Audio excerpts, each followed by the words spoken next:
Visakha police commissioner ఆదేశాల మేరకు 100 రోజుల ప్రణాళికలో ఒకే రోజు సుమారు 360 కేజీల గంజాయిని స్వాధీనం చేసుకున్న పెందుర్తి పోలీసులు ఈ రోజు మధ్యాహ్నం గంజాయిపై పెందుర్తి పోలీస్ స్టేషన్లో ఏసీపీ నరసింహమూర్తి మీడియా సమావేశం ఏర్పాటు చేశారు.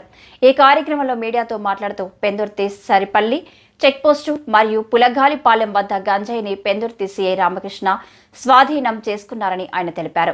గంజాయి కేసులో పట్టుబడ్డ నిందితులు సుమారు 12 మందిని పెందుర్తి పోలీసులు అదుపులోకి తీసుకోగా అందులో ఒక ఫిజియోథెరపీ విద్యార్థిని ఉందని ఆయన తెలియజేశారు.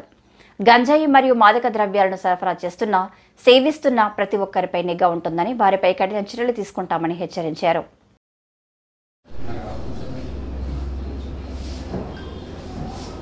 ఈ 100 రోజుల ప్రణాళిక డ్రగ్స్ 24.5 కేజీలు అక్కడ 75 కేజీలు ఇక్కడ ఒకే రోజు చేయడానికి దీన్ని బట్టి మీరు విశాఖపట్నం సిటీ పోలీసు పగడ్బందీగా పనిచేస్తుందని మీరందరూ కూడా దీన్ని భావించవచ్చు.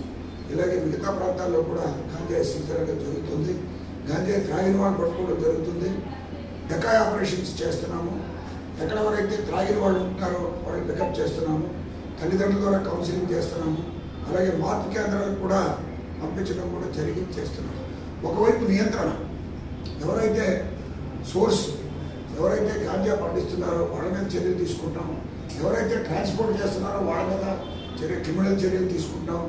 కన్జ్యూమర్స్ మీద కూడా క్రిమినల్ చర్యలు తీసుకుంటూ వాళ్ళని మార్చాల్సిన అవసరం ఉంది కాబట్టి వాళ్ళని మార్పు కేంద్రాలకు కూడా పంపించి డీఅడిక్షన్ సెంటర్లు కూడా పంపించి చేస్తున్నాం. ఇప్పుడు పట్టుకోవడం, మిగతా చిన్న మొత్తంలో పట్టుకోవడం ఈ విశాఖపట్నం సిటీలో ప్రతిరోజు కూడా గాంజా సీజన్ అనేది జరుగుతుంది. ఈ 100 రోజుల ప్రణాళిక మంచి ఫలితాలు ఇస్తుంది.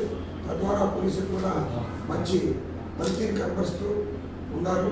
కింది స్థాయి సిబ్బంది రాత్రి పగలు ఎండనక వర్షం అనక చూస్తున్నారు. ఆ నోట్ల మీద కంటిన్యూస్గా చెక్ చేసుకుని ఈ రకమైన రిజల్ట్స్ తీసుకుంటున్నారు. ఇలాగని కూడా వైజాగ్ సిటీ పోలీస్ కమిషనర్ గారు కూడా అభినందించారు. వారికి కూడా రివార్డ్స్ రూపంలో వాళ్ళని ఎంకరేజ్ చేయడం జరుగుతుంది. సభాముఖంగా వాళ్ళందరినీ కూడా ప్రోత్సహించడం చేస్తామని చెప్పారు కమిషనర్ గారు.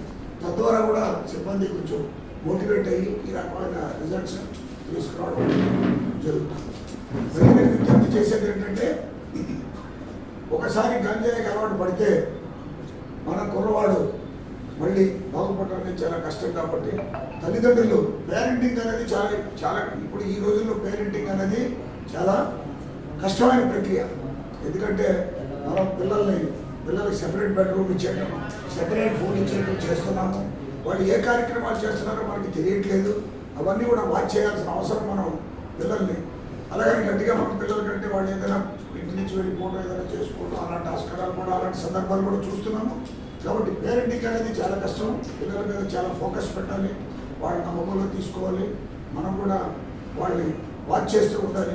చేస్తూ ఇటువంటి మాదక ద్రవ్యాలకి బానిస కాకుండా ఉండడానికి తల్లిదండ్రుల సహకారం ఎంతైనా ఉంది. అలాగే పత్రికేయులు, మీరు ఎలక్ట్రానిక్ ప్రింట్ మీడియాలో దీనివల్ల పడే ఇంకా గాంజాయి కేసులు అరెస్ట్ అయితే బెయిల్ రాదు. కొంతమంది అయితే డబ్బులు వస్తాయని చెప్పేసి ట్రాన్స్పోర్ట్ చేస్తున్నారు అమాయకులు. వాళ్ళు బెయిల్ రాదు. సెంట్రల్ జైలు నిండిపోయినాయి ఉంటాయి. కాబట్టి వాళ్ళ భవిష్యత్తు కూడా వాళ్ళ కుటుంబానికి, భార్య పిల్లలకి దూరం అయిపోవాల్సి వస్తుంది. తద్వారా భార్య పిల్లలు మళ్ళీ వాళ్ళ బతుకు తెరువు కూడా ఇబ్బంది అవుతుంది. పిల్లలు కూడా దారి తప్పడానికి అవకాశం ఉంటుంది.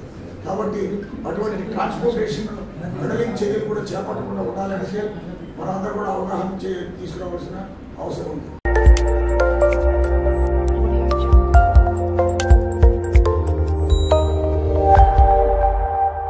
Audio Jungle.